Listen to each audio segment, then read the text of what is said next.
Bonjour et bienvenue à ce nouveau tutoriel. On va s'intéresser essentiellement donc au journal de classe. Alors pour cette première partie, donc on va se tourner vers les bases en fait du journal de classe, donc la feuille dans laquelle je me trouve actuellement, le journal de classe ici. Alors la première chose à dire, c'est qu'on remarque que je suis sur une feuille qui est déjà pré-remplie. Donc le nom de mes élèves est indiqué, les initiales en l'occurrence. La photo n'est pas encore placée, on en parlera dans une prochaine vidéo. La classe des élèves est indiquée, la date de naissance est prise, et donc grâce à la date du dessus, j'obtiens l'âge actuel de mes élèves. Alors, avant de commencer, il faut être certain que les paramètres ont bien été configurés. Donc moi je vais aller faire un tour pour vérifier ça. Les plus importants se trouvent au niveau des abréviations, voir si toutes les périodes qu'on va utiliser sont indiquées. Donc personnellement, dans mon école, donc nous avons 2 périodes au semestre 1 et 2 périodes au semestre 2. Elles apparaissent, tout va bien. Également dans le journal de classe, il y a le choix des compétences. Terminal pour ces classes, c'est bon. Et enfin ici, pour le TJ, donc j'ai mon travail journalier, que je vais évaluer sur 5, c'est bon aussi. Les points par oubli de tenue, 10% en moins, donc 1 point en moins par oubli de tenue pour la période, c'est bon. Donc je suis OK. Alors, lorsque je me retrouve ici maintenant sur cette page, on remarque que la P3 finalement et la P4 ici, ces 2 périodes du semestre 1 que je ne vais pas utiliser prennent trop de place. Je vais donc les masquer en utilisant le petit sigle moins ici et ici. Ce sera la même chose en semestre 2, donc je vais cacher les périodes dont je n'ai pas besoin. Alors ensuite, le point important quand même du fichier ici, c'est que la lecture va s'effectuer de la droite vers la gauche, de façon en fait à toujours garder la dernière information le plus proche possible de la liste des élèves. Et donc lorsque vous ouvrez votre tablette, votre smartphone ou votre PC, vous aurez donc ainsi les dernières informations directement accessibles. Alors, lorsque vous remarquez ici une période, il y a 4 colonnes. Lorsqu'on arrive à la dernière colonne, il va falloir en rajouter. Alors pour ajouter des colonnes, que ce soit sur smartphone ou PC, il suffit de cliquer sur la partie supérieure de la colonne. Sur tablette, enfin sur PC, il faut que je fasse un clic droit. D'accord, et je vais devoir faire insérer une à gauche ici pour ajouter une colonne. Si je veux ajouter de multiples colonnes, il suffit que j'en sélectionne plusieurs, clic droit aussi, et insérer 3 à gauche. Comme c'est une lecture de droite à gauche, il faut impérativement tout le temps ajouter les colonnes vers la gauche. C'est important, pas d'ajout de colonnes vers la droite. Alors, lorsqu'on regarde encore ce journal de classe, il y a 3 couleurs ici qui apparaissent. Ce sont les 3 possibilités finalement qui s'offrent à vous dans le journal de classe. Alors la principale, et on va la développer dans une prochaine vidéo, c'est la date de cours. Dès que vous insérez une date de cours, hop, vous commencez tout simplement un nouveau cours. Donc ici j'insère une date, j'insérerai le nombre d'heures de cours que je donne et l'intitulé du cours. Voilà. La deuxième possibilité, ça va être l'évaluation du TJ, dont on reviendra dans une prochaine vidéo. Et la troisième utilité, c'est l'insertion d'une évaluation certificative de fin de cycle, donc où je choisirai le semestre, semestre 1, le premier test de conditions physiques, ou d'habileté gestuelle, ou de coopération sociomotrice. Donc, par exemple, ici, on peut choisir un JM, et vous allez voir que les cases vont se colorer. Alors, là, ce qu'on peut voir, c'est que lorsque j'insère une date, automatiquement les 4 lignes au-dessus sont blanches, ce qui signifie que je n'ai rien à encoder de plus. Lorsque je vais évaluer un TJ, c'est la même chose, les lignes supérieures apparaissent en blanc, ce qui signifie que je ne dois rien remplir. Il n'y a donc pas de nécessité de remettre une date au-dessus du TJ, il ne faut pas. Ici, pour les évaluations, eh bien, il y a toute la partie des options, des évaluations, de l'outil évaluation qu'il va falloir remplir. On y reviendra dans une prochaine vidéo, ainsi que l'intitulé de l'évaluation. Voilà. Je pense que tout est dit pour les bases ici du journal de classe. Donc on va passer maintenant à la deuxième partie qui va se concentrer sur les cours sans évaluation. Alors, pour cette deuxième partie du journal de classe, de tutoriel du journal de classe, on va donc s'intéresser aux cours où il n'y aura pas d'évaluation. Donc, quelle est la méthodologie, quelle est la marche à suivre dans ce cas-là? Alors, lorsque j'ai un cours où il n'y a pas d'évaluation, il suffit, je vais devoir en fait commencer par entrer une date. Alors que ce soit un cours avec ou sans évaluation, quoi qu'il arrive, dès que vous avez un nouveau cours qui commence, vous rentrerez une date. Lorsque je rentre la date, on remarque donc, comme je disais, que la couleur bleu ciel se poursuit. C'est là que je dois continuer à remplir les infos. Donc je vais ici indiquer combien d'heures de cours j'ai, ainsi que l'intitulé de mon cours. Alors, lorsque j'effectue ceci, donc dès que je rentre une date, on peut remarquer qu'automatiquement le taux de présence ici de mes élèves est de 100%. Donc les présences se font automatiquement dès qu'une date est rentrée. Si maintenant vous avez des absences à signaler, un excusé par exemple des certificats médicaux, eh bien on remarque que ces élèves-là, ici, leur taux de présence, de participation au cours est de 0%. Évidemment, quand on est absent, excusé ou un certificat médical et qu'on ne sait pas produire, qu'on ne sait pas réaliser le cours, eh bien le taux de participation est impacté. Alors, lorsque j'effectue un cours, donc une fois que le cours a été donné, il faut évaluer le travail journalier. Alors, le travail journalier, qu'est-ce que c'est? Donc, ce travail journalier, en fait, il va vous permettre d'évaluer les élèves après chacune des séances. Comme on l'a vu précédemment, donc ici mon travail journalier est évalué sur 5. Donc je peux mettre des évaluations, on va dire que les élèves sont là, ce sera plus simple. Hop, après le cours, on va mettre celui-là absent et l'autre en CM. Et donc ici j'ai une évaluation qui s'effectue juste après le cours. Alors que signifie le TJ? Qu'est-ce qui est évalué dans notre TJ? Alors chez nous, le TJ représente en fait toutes les compétences de savoir-être, comme le respect du partenaire des adversaires, des règles de respect de la sécurité, etc. On inclut également dans le TJ tout ce qui concerne la progression et l'implication de l'élève au cours. Alors, le TJ ici, il est conseillé de l'évaluer après chaque cours. Par exemple, j'ai le cours suivant avec un intitulé 2. Eh bien, j'évalue mon élève également sur son TJ. Alors, pourquoi évaluer les élèves après chaque cours? Eh bien, tout simplement pour que le profil de l'élève soit le plus précis possible. Alors, lorsque j'arrive donc ici au bout, je vais devoir rajouter des colonnes. Voilà. Et je pourrais rajouter de nouvelles dates aussi, avec un intitulé 3 par exemple, et un nouveau TJ.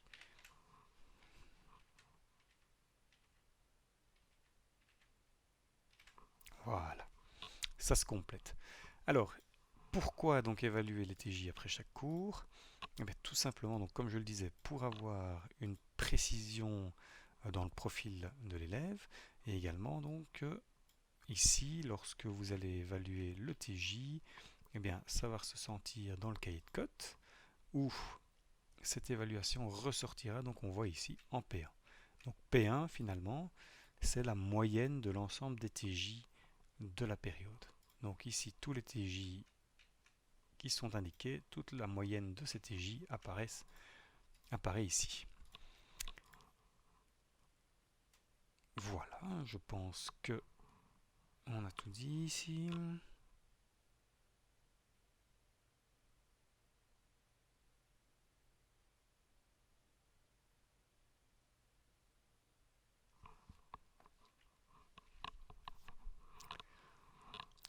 Alors, autre point important, donc par exemple ici j'attaque un second semestre, on va dire qu'on se retrouve, une seconde période, pardon, on va être aux alentours du 15, on aura intitulé 1, hop, je vais mettre un TJ pour mes élèves, voilà.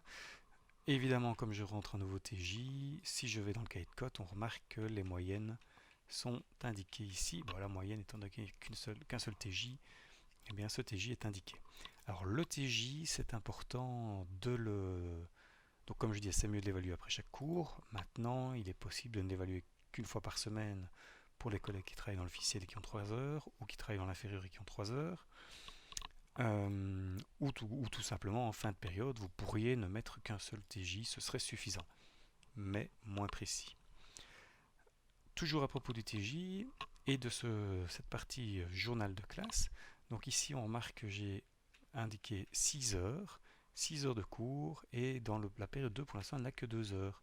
Alors la pondération des périodes sera dépendante de ce nombre d'heures de cours. Donc, si par exemple je rajoute ici une nouvelle heure, hop, pour un intitulé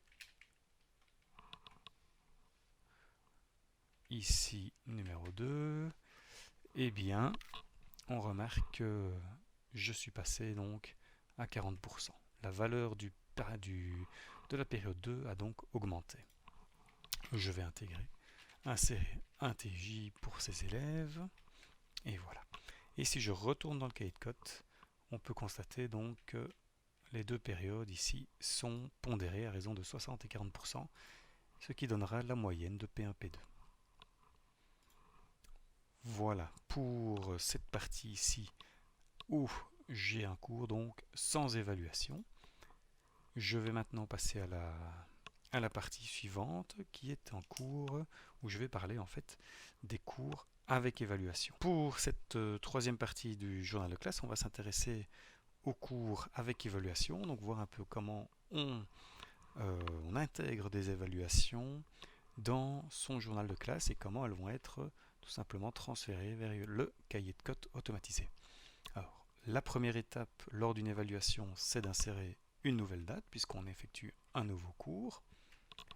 L'on note le nombre d'heures de cours ainsi que l'intitulé. Donc cet intitulé, ce sera l'évaluation, par exemple de Sportco. Sportco, les bases. On en peut avoir, puisqu'on a 2 heures de cours, on peut imaginer qu'on a également fait de l'audace. Et voilà, donc on indique l'intitulé, donc ce serait évaluation Sportco, base de Sportco et audace. Alors, l'intitulé du cours est indiqué, les présences sont donc faites. On peut imaginer qu'on a ici un certificat médical. Je vais moi ajouter des colonnes juste par clarté. Voilà. Et l'idéal, évidemment, c'est de préparer à l'avance les compétences qu'on va évaluer.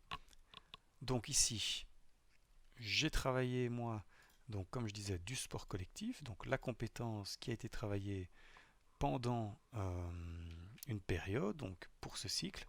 Donc évidemment, l'évaluation certificative va arriver en fin de cycle ici. Pour certifier l'acquisition des compétences, de la compétence, je choisis la période d'évaluation, je mets sur combien je désire évaluer, donc là vous pouvez évaluer sur tout ce que vous voulez. Donc par exemple, si j'ai des critères qui arrivent à une évaluation sur 7, je peux mettre sur 7. La compétence évaluée en Sportco, par exemple, ce sera de capter efficacement les signaux émis par les adversaires. Hop. Et enfin, on va indiquer le nombre d'heures travaillées par compétence. Alors ici, c'est très important. Là, je ne vais évaluer qu'une seule compétence en Sportco. Eh bien, je vais vérifier combien d'heures j'ai donné en Sportco. Donc il y a déjà l'heure ici de l'évaluation, 1 heure avant, et encore d'autres plus tôt. Donc si on fait le compte, finalement on arrive à 4 heures.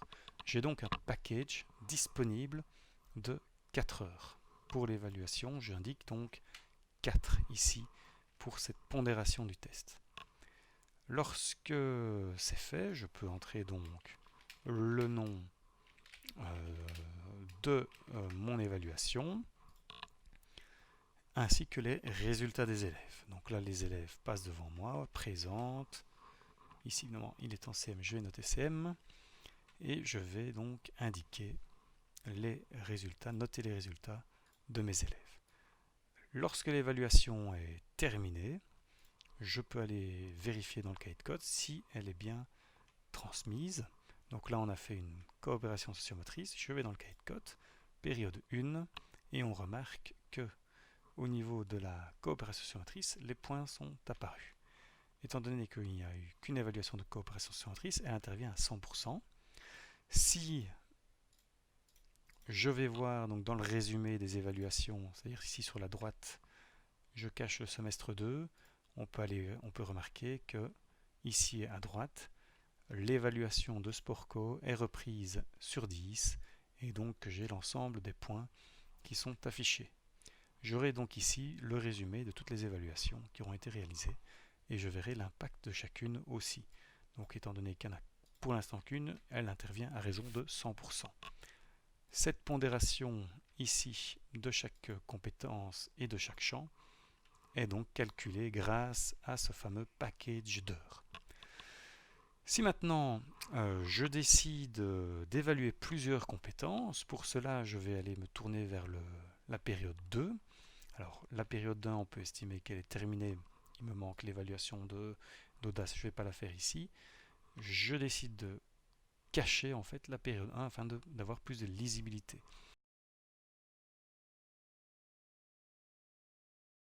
Le 5 du 10 par exemple. Je vais faire donc une évaluation et cette période qu'ai-je travaillé. On peut dire par exemple le volleyball pour notre exemple. Les présences sont effectuées, on peut imaginer qu'un élève a oublié sa tenue et je vais attaquer donc la préparation de mon évaluation. Je vais donc ici au-dessus évaluer, je décide d'évaluer ici en volet deux compétences. Une première qui sera liée à l'habileté gestuelle et motrice et une seconde qui sera liée à la coopération sociomotrice. Alors, la période du test, on est toujours en période 2. L'habileté gestuelle et motrice, j'ai 4 critères, je vais évaluer sur 4. La coopération sociomotrice, je vais décider de l'évaluer sur 6. Alors généralement, on évalue sur 6 pour, par exemple, les écoles aussi qui travaillent en TI, donc en lettres avec TI, I, S-S, B, TB, ce qui correspond à 6 points en fait. Sinon, évidemment, vous préférez évaluer sur 10, vous pouvez évaluer sur 10. Hein. Alors, les compétences évaluées, on les choisit. Donc, en habileté gestuelle et motrice, on va par exemple partir sur la technique et la coopération sociomotrice. On va essayer d'agir en équipe, donc dans un but fixé. Alors, ici, nous évaluons donc deux choses en volet. On va avoir donc le volet la coopération et le volet l'habileté. Or, le volet, nous l'avons travaillé combien d'heures? 1, 2, 3, 4 heures. Nous avons donc un package de 4 heures à répartir entre les deux compétences qui ont été travaillées. Si par exemple, vous avez travaillé autant la coopération motrice que HGM, vous répartirez de façon équitable les 4 heures. Donc, les répartirez en 2-2. Mais si par exemple, vous avez décidé de mettre davantage de points ou d'importance à la CSM, vous pourriez éventuellement mettre 3 en CSM et 1 en HGM. Donc ça va dépendre de ce sur quoi vous avez travaillé et insisté durant vos séances. Alors, je vais rentrer des points. Hop. 2, et là on est sur 6, donc je vais mettre 5, 4, 3, 4 au hasard, voilà. J'ai rentré les points de mes élèves. Et donc je vais aller voir tout de suite l'impact dans le cahier de code. Donc dans le cahier de code, maintenant, en période 2, j'ai donc évalué de la CSM et de la GM. Et on remarque que, par exemple, HGM n'est qu'à 13%, tandis que CSM intervient à un niveau de raison de 88%. Ça, c'est tout simplement parce que j'ai mis ici coopération motrice 3. On va inverser pour voir la différence. Là, on remarque du coup que HGM monte à 38% et que CSM descend à 63%. Si on va vers la droite, au niveau de la CSM, on peut vérifier, on peut remarquer que sport coévaluation CSM en P1 pour la compétence 4 intervient à raison de 80%, tandis que la nouvelle en volet intervient à raison de 20%, ce qui va donner une moyenne pondérée ici pour chacun de mes élèves. Oups. Cette moyenne pondérée est rapatriée ici dans le tableau récapitulatif. Pour cette quatrième partie du journal de classe, on va donc s'intéresser aux évaluations où nous utilisons une échelle d'évaluation. Alors pour ce faire, je vais revenir à la période 1 et évaluer une... On ne va pas mettre de l'audace, mais nous allons mettre ici, par exemple, de l'endurance. Un travail d'endurance. Alors, je vais juste effacer ceci. Donc, admettons que j'ai mon évaluation d'endurance. Alors, l'évaluation d'endurance, nous pouvons estimer donc c'est de la coopération, c'est de la condition physique. J'évalue en période 1, j'évalue sur 10. Alors là, c'est important d'évaluer sur 10 puisque nous allons évaluer un test à échelle. Alors, un test à échelle, je le rappelle, c'est sur 10. Et dans les paramètres, ces tests d'échelle ici, et pour l'endurance, apparaissent au 5.2. Alors, pour, ou en 5.1, et en l'occurrence, nous, puisqu'on va travailler le Cooper, il apparaît ici en 5.1. Alors, j'ai donc préprogrammé un 5 sur 10 à 2200 mètres et un 10 sur 10 à 2900 mètres. Je retourne dans mon journal de classe. Je continue d'insérer mes informations. Par exemple, si l'endurance, j'ai travaillé 4 heures, je peux mettre 4. Et là, j'indique le Cooper. Alors, le nom ici, Cooper, est absolument identique à celui qui se retrouve dans les paramètres. Sinon, le programme ne comprendra pas ce que vous faites. Maintenant que vous utilisez une échelle d'évaluation, vous allez rentrer les performances de vos élèves. Oups. Donc à chaque fois qu'un élève, donc à la fin des 12 minutes, vos élèves s'arrêtent, vous vérifiez combien de mètres ils ont couru et vous aurez alors, je vais peut-être en mettre un en échec, le pauvre, vous avez donc entré les performances. Et lorsque je vais aller vers le cahier de cote et que je vais m'intéresser au Cooper, on va remarquer que mes élèves sont maintenant évalués sur 10 en fonction de l'échelle décidée dans les paramètres. Alors, si je reviens ici, on remarque que l'élève qui a la case vie donc, étant non évalué, je peux indiquer qu'il est en CM et dans le journal de la classe, il apparaîtra comme CM. Donc ça me donnera des informations pour les élèves qui avaient éventuellement été absents. On peut imaginer que celui-ci est absent. Donc je sais par exemple que celui-là est absent, ne m'a pas encore rendu éventuellement un papier, un mot d'excuse. Un mot d'excuse ou plutôt un certificat médical afin de ne pas présenter cet examen. Alors, le test de Cooper donc intervient aussi maintenant dans le journal de classe. On remarque que la condition physique ici apparaît et intervient à raison de 50%. Voilà, donc je vais rappeler la méthodologie ici pour les tests à échelle. Donc, je rentre la date, le nombre d'heures, l'intitulé de mon cours, je